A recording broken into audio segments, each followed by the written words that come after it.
Recording by Phil Chenevert. Explanation of Catholic Morals by John H. Stapleton. Chapter 1.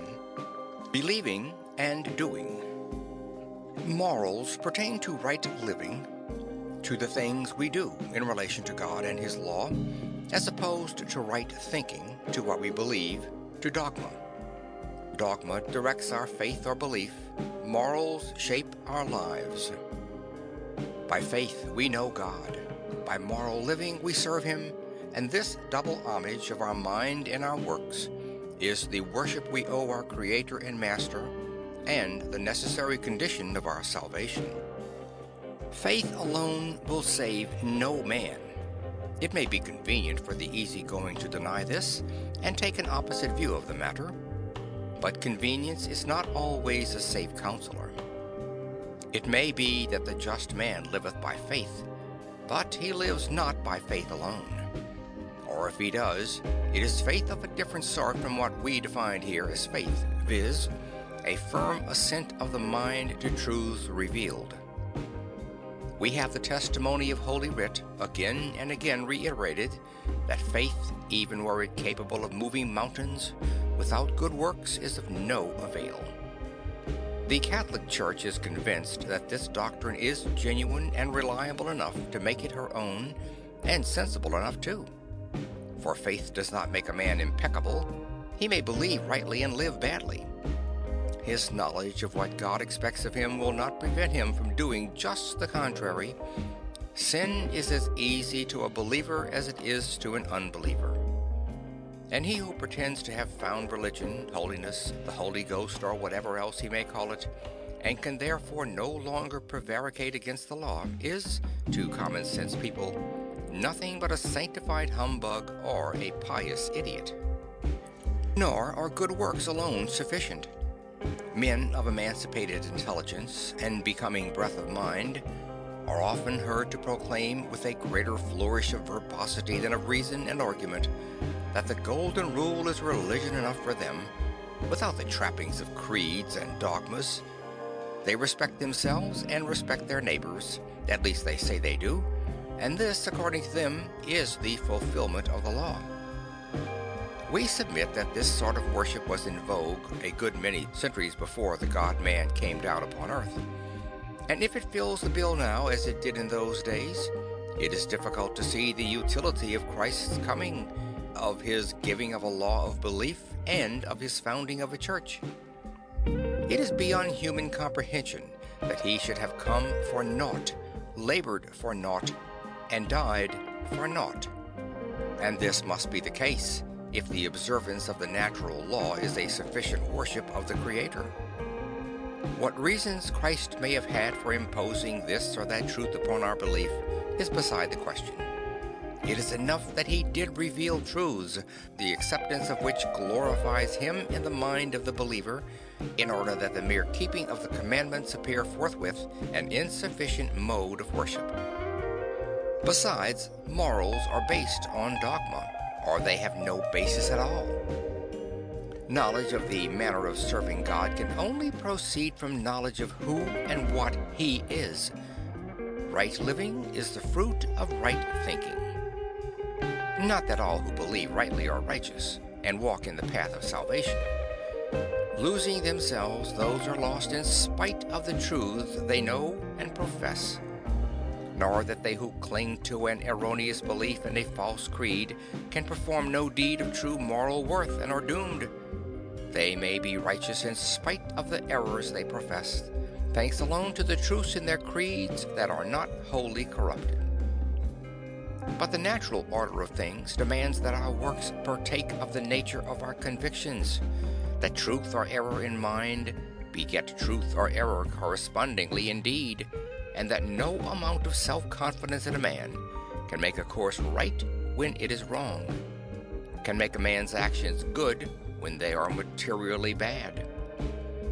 This is the principle of the tree and its fruits, and it is too old-fashioned to be easily denied.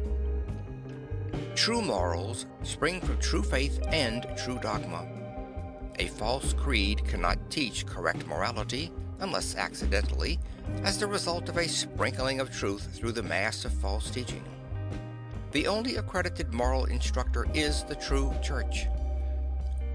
Where there is no dogma, there can logically be no morals, save as such human instinct and reason devise. But this is an absurd morality, since there is no recognition of an authority, of a legislator, to make the moral law binding, and to give it a sanction. He who says he is a law unto himself chooses thus to veil his proclaiming freedom from all law.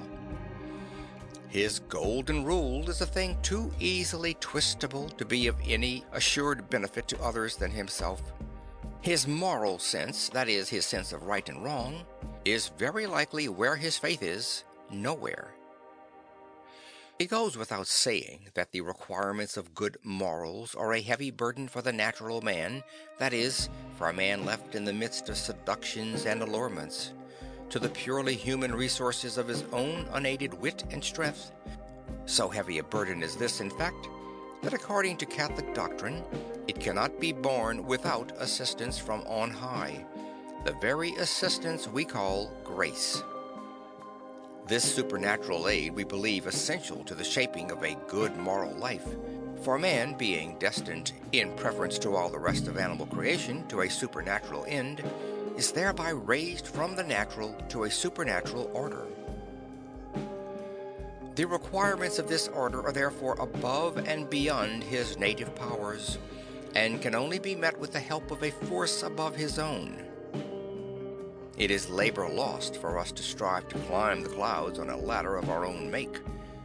The ladder must be let down from above.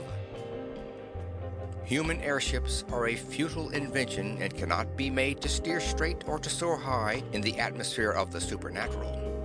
One half of those who fail in moral matters are those who trust altogether or too much in their own strength and reckon without the power that said, "Without me, you can do nothing."